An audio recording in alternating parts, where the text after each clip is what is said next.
ان کی موٹی سی گردن, کالا سا رنگ, میرے سے بھی بہت زیادہ کالا, اور وہ بولتے آتے تھے ہاں جناب کی حال ہے, اور تسی پائے ہوئے ہو. جو پولیٹیشین ٹائپ لوگ, ان کا بڑا بھائی چیف منسٹر کا ایڈوائزر تھا, اور وہ بڑی خطرناک 5-7 بندے مارے ہوئے ہیں, 5-7 اپنے مرے ہوئے ہیں. راجپوت ہے نا بائی دا وے, رانا صاحب بھی تو اس ٹائپ کے. ایک دفعہ اس کو فون کیا دوست نے, تو وہ کہتا ہے بڑی صاحب کتنے ہو؟ کہتا ہے بردر میں اس وقت فائرنگ دے وچ ہاں, میں اپنے بھرا نوں 10 منٹ بعد فارغ ہو کے فون کرنا. اندازہ لگاؤ فائرنگ ہو رہی تھی, اس میں سے فون کر رہا ہے. ایک دفعہ مجھے فون آیا, میں کہا السلام علیکم بڑی صاحب کتنے ہو؟ فی الحال تے میں مفرور ہاں. میں کہ یار اس طرح دی حرکتاں تسی کیوں کردے ہو کہ مفرور ہونا پوے؟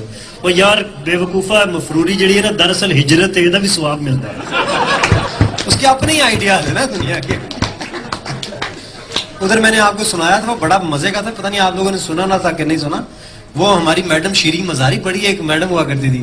طارق صاحب بیٹھے ہیں, قائد اعظم یونیورسٹی اسلام آباد کے میرے دوست ہیں, ہمارے سینئر ہیں. یہ بٹی جمیل بٹی کو بڑے کلوزلی جانتے ہیں. تو بٹی صاحب کلاس میں بیٹھے ہوئے, میڈم نے نیشنل میپ سامنے لگایا ہوا, دنیا کا ورلڈ میپ لگایا ہوا, اور ساؤتھ ایشیا پڑھا رہی تھی. تو ایک دم سے انہوں نے دیکھا کہ بٹی کا دھیان کہیں اور ہے. کہتی ہیں madam Betty tell me where is South Asia on this map. کہتا میڈم ایتھے کتے سی. What do you mean by ایتھے کتے سی? I need to know it from you. Where is South Asia on this world map? بٹی صاحب چپ, مجھے بتائیں آپ کدھر ہے ساؤتھ ایشیا. کہتا وہ میڈم کسی اور کو پوچھ لو, اسی تانوں لبیا, اسی پٹواریاں دے پتر ہاں. پٹوار خانے میں میپس ہوتے ہیں نا بڑا بڑا, کہتا اسی پٹواریاں دے پتر.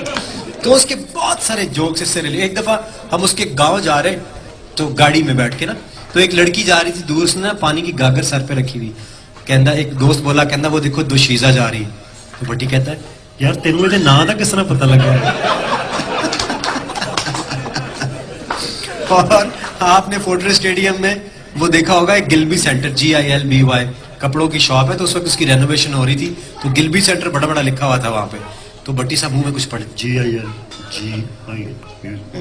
میں سمجھ گیا, میں کہا کوئی کنفیوژن ہے. میں کہا بٹی صاحب کی پڑھ رہے ہو؟ کہتا ہے نواں جلیبی سینٹر کھلے ہے. ایک دفعہ اسلام آباد میں لگی ہوئی تھی انڈسٹریل ایگزیبیشن, صنعتی نمائش, انڈسٹریل ایگزیبیشن. اب وہاں پہ نا ہمارے یونیورسٹی سے بسیں جایا کرتی تھی, کوئی 8 بجے جاتی تھی, کوئی 9 بجے جاتی تھی.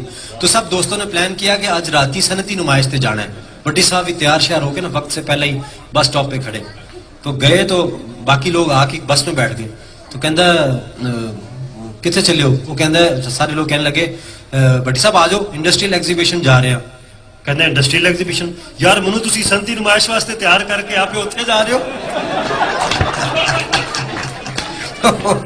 انگریزی کا اس کا بہت بڑا کرائسس تھا بیچارے کا, لیکن شوق بھی بہت تھا بولنے کا, بہت شوق تھا. پچھلے دنوں آسٹریلیا چلے گئے, تو ہمارا دوست کے پاس جہاں پہ ٹھہرے ہوئے تھے اس کا فون آیا. کہتا ہے یار عجیب آدمی ہے, ادھر میں اس کو شاپنگ پہ لے کے گیا ہوں گوروں کے ساتھ. کہتا پتہ نہیں کیسے کون سی زبان میں بارگیننگ کر کے چیز سستی لے کے آ جاتا ہے, ہم سے نہیں ہوتا یہ کام. کہتا ہے گھر آیا واپس, لفافے شفافے پکڑے ہوئے انٹر ہوا, تو آگے بچے بیٹھے ہوئے تھے. آتے ساتھ کہتا ہے ویلکم ویلکم, خود ہی ان کو کہہ رہے. اچھا بٹی صاحب کو نا یونیورسٹی میں کسی خاتون سے پیار بھی ہو گیا. اب اس کے ساتھ چائے کی پیالی پی کے آئے. جب واپس آئے تو ہم جاننا چاہ رہے تھے کہ بٹی صاحب نے کیا باتیں کی ہوں گی. عجیب آدمی ہے, اور جناب آپ کا کیا حال ہے. مطلب ہم اسے ایکسپیکٹ ہی نہیں کرتے تھے کہ وہ رومانٹک بھی ہو سکتا ہے.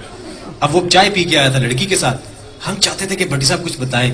اور کہتا ہے اچھا کہ بٹی صاحب پھر کیویں ادھر وہ آئیے, پہلے تھوڑا پائی گیا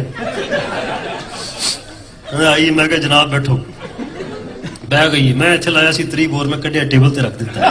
میں کہ ایزی ہو جاواں. گولیاں والا پٹا سی میں کھولیا, چھری لائی سی میں کڈی, میں رکھ دیتی ہے. میں کہ جناب کی کھاؤ گے؟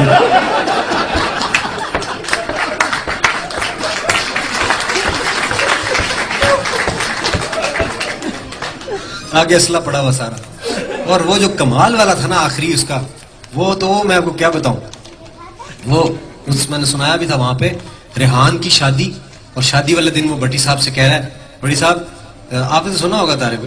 تو وہ کہتا ہے بٹی صاحب تسی یار اپنی ساڑی بھابی نو کیوں نہیں لے کے, اپنی بیوی نو کیوں نہیں لے کے آئے مہندی تے؟ اتنا مزہ آیا, سارے نے اتنا انجوائے کیتا سی, ساری دنیا اپنی اپنی بیویاں نو لے کے آئی سی مہندی تے, تسی کیوں نہیں لے کے آئے؟ ویکھو نا جتوئی تک بھی لے کے آیا سی سجاد, وہ بھی لے کے آیا سی اپنی بیوی نو, تسی کیوں نہیں لے کے آئے؟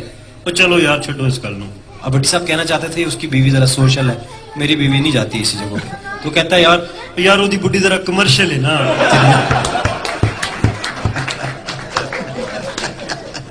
سادہ آدمی ہے لیکن کمال ہے. تو اس کے جیسے جیسے ہم آپس میں بیٹھتے ہیں مجھے اس کی باتیں یاد آتی رہتی ہیں اور we can talk for hours and hours. تو یونیورسٹی کا وہ زمانہ نہیں بھولتا. ایک دفعہ ہمارا ایک اور دوست تھا, یہ مجھے کہتے وہ سنا دینا. تو یونیورسٹی میں ہماری وہ لگا کرتی تھی نمائش, سب اپنے اسٹالز لگاتے تھے نا, لڑکے لڑکیاں مل کے زبردست سے اسٹالز لگا لیتے. تو ایک ہمارا دوست تھا وہ بہت ہی تیز سا تھا بڑا اچھا, اب تو وہ سی ایس پی آفیسر ہے. تو وہ کلف والا کرتا شرتا پہن کے تو وہ وہاں جا رہا تھا. تو ایک گدھا کھڑا تھا کہیں, اس نے گدھے کو پکڑا تو اس کے اوپر بیٹھ گیا. تو وہ نا سارے اسٹالز وزٹ کرنے لگ گیا. تو 3-4 اس کے ساتھ دوست وہ بھی جا رہے ہیں, بھٹی صاحب بھی نال نال چل رہے ہیں. تو ہر اسٹال پہ جا رہا ہے وہ, اب گدھے کے اوپر بیٹھا ہوا ہے. تو وہ ایک لڑکی سے پوچھتا, اس نے اسٹال لگایا ہوا تھا, ایک کنے دی یہ چیز, وہ کہتے یہ 500 کی ہے. تو اب گدھے پہ بیٹھ کے کہتا ہے تو گڈی چنگی ویک کے پیسے بہت مانگ لے میرے.